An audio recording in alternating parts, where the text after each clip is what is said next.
Last time तक हमने macro और माइक्रो एलिमेंट्स पर डिस्कस कर लिया था।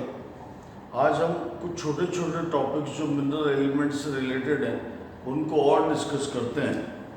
जैसे मिनरल एलिमेंट्स जो हैं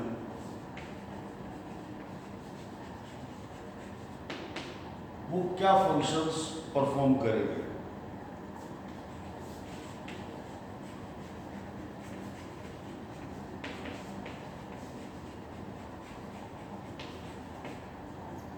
फंक्शंस ऑफ असेंशियल एलिमेंट्स पर हम डिस्कस करें। असेंशियल एलिमेंट्स बायोमॉलिक्यूल फॉर्मेशन में हेल्प करते हैं।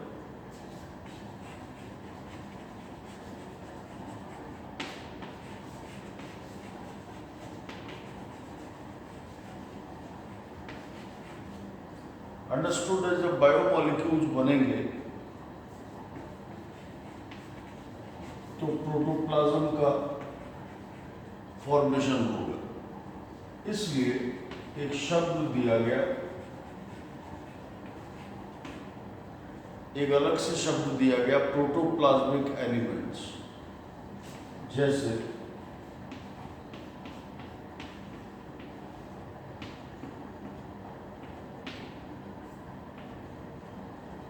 ये 6 एलिमेंट प्रोटोप्लाज्मिक एलिमेंट कहलाते हैं। ये सब 1 मार्क क्वेश्चंस हैं। इसके अलावा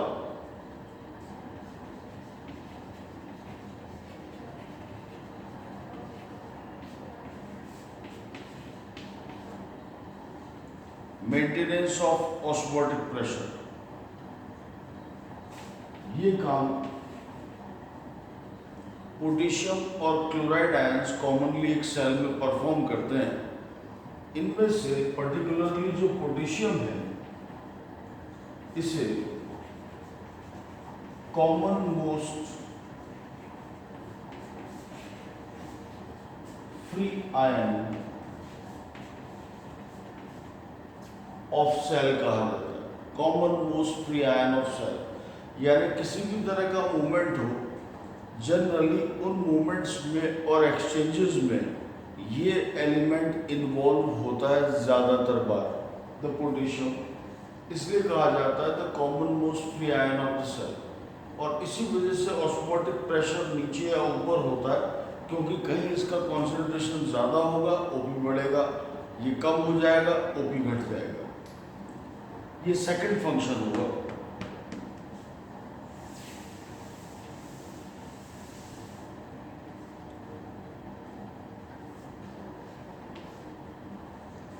इसके अलावा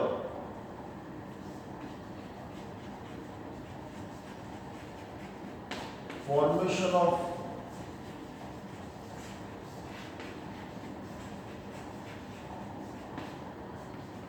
energy related compounds, formation of energy related compounds में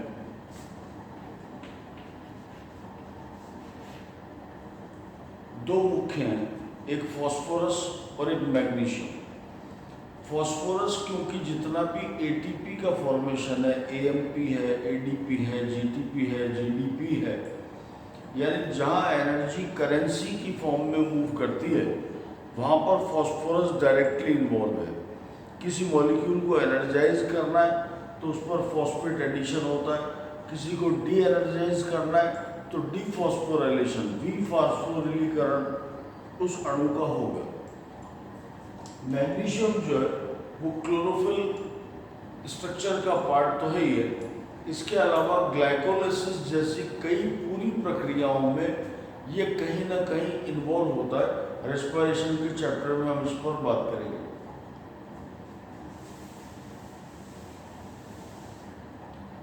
इसके अलावा हमने कल ही बात किया था कि कुछ एलिमेंट्स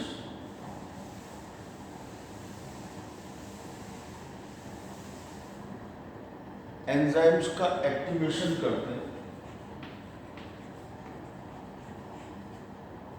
ये भी एक मेजर फंक्शन होगा एलिमेंट्स का। एक्टिवेशन ऑफ एंजाइम से रिलेटेड कुछ मेजर एलिमेंट्स के हम नाम देखें, कुछ एग्जाम्पल देखें। जैसे potassium,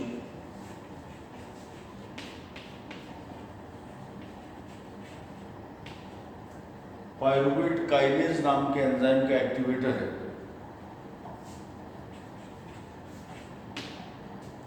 magnesium,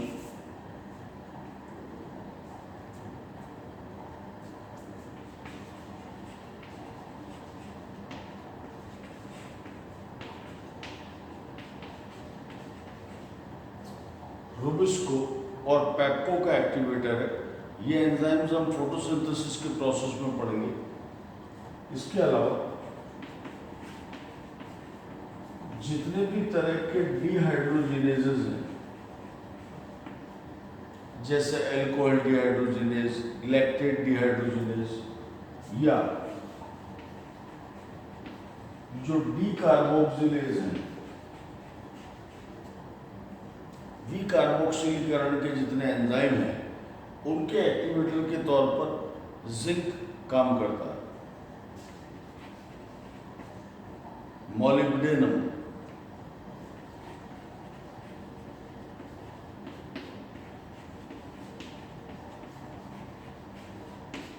nitrate reductase,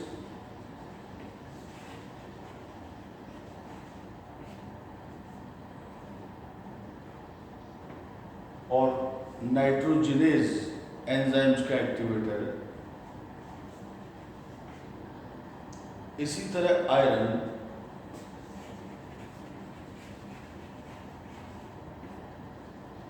catalase enzyme का एक्टिवेटर है।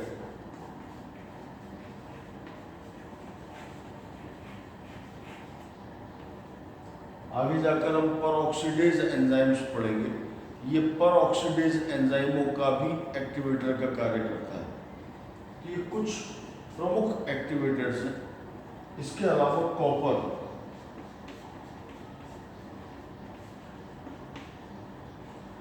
नाइट्राइट रिडक्टेज के एक्टिवेटर का कार्य करता है।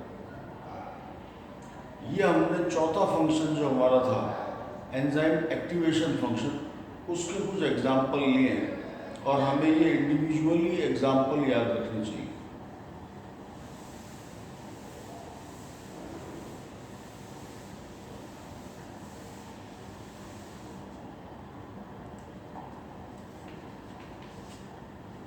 पांचवा फंक्शन, कुछ इंडिविजुअल एलिमेंट्स पर हम बात करें, जैसे मैंगनीज कॉमन 1 मार्क क्वेश्चंस में से रहा है।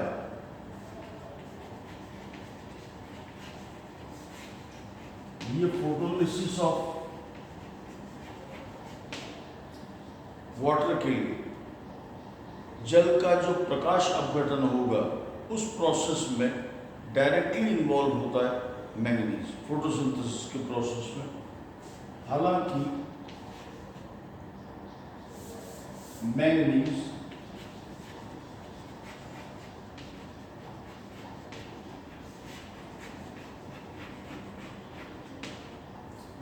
राइबोसोम सिंथेसिस में भी डायरेक्टली इन्वॉल्व है। याद रखिए, राइबोसोम में दो बातें हैं। 2 सब यूनिट राइबोसोम की होती हैं, उनको जोड़ना एक अलग बात है, और राइबोसोम के कंपोनेंट्स को इकट्ठा करके उनको सिंथेसाइज करना, राइबोसोम का सिंथेसिस एक अलग बात है। यहाँ हम सिंथेसिस की बात कर रहे हैं, 2 सब यूनिट को जोड़ने की बात नहीं कर रहे। असल में जो मैग्नीशियम है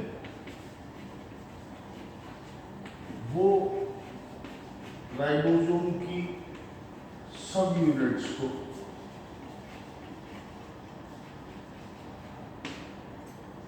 ऐड करने का कार्य करता है। इसके अलावा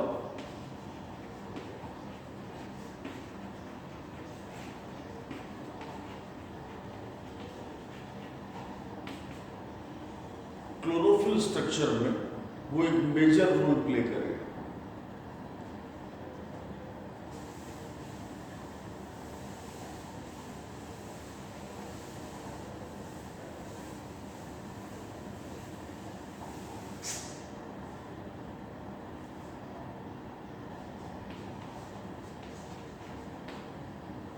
कॉपर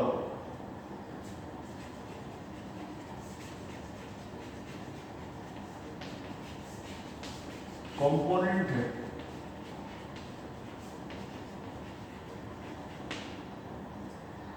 प्लास्टोसाइनिन का। इसके अलावा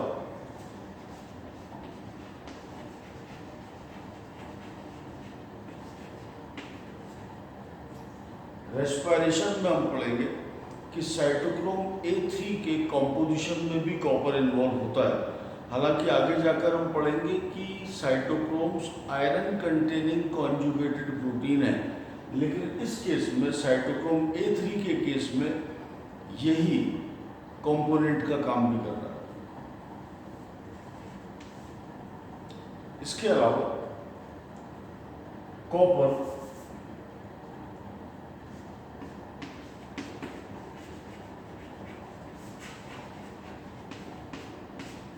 इलेक्ट्रॉन ट्रांसपोर्ट में इलेक्ट्रॉन कैरियर या डोनर एक्सेप्टर सिस्टम जो होता है इलेक्ट्रॉन ट्रांसपोर्ट का, वहां भी कॉपर फंक्शनल होता है।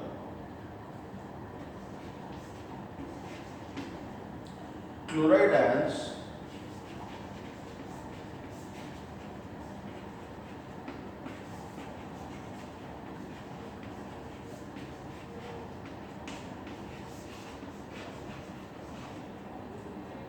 फोटोलिसिस ऑफ वाटर, जल के प्रकाश अपघटन में हेल्पफुल होते हैं, लेकिन मुख्य काम ऑलरेडी जैसा हमने कहा ये कार्य मैंगनीज करके देगा। ठीक, क्लोराइड आयंस वहाँ पर हेल्पफुल होते हैं। कैसे होता है ये काम, इस पर हम बात करेंगे। इसके अलावा बोरोन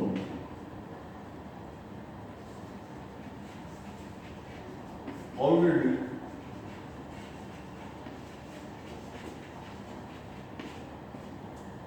हमने पढ़ा है कि सुक्रोज के ट्रांसलोकेशन में बोरोन एक मेजर रोल प्ले करता है।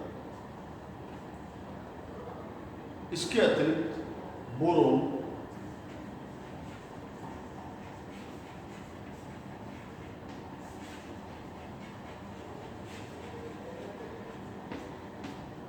पोलन जर्मिनेशन में भी हेल्पफुल है, यानी पोलन ट्यूब निर्माण। और पोलन ट्यूब निर्माण के अलावा जो पोलन ट्यूब की ग्रोथ है उसमें भी इसका डायरेक्ट इन्वॉल्वमेंट होता है। ये कुछ मेजर फंक्शंस पर हमने बात की, इसको हम नेक्स्ट टर्न पर और कंटिन्यू करेंगे। Thank you.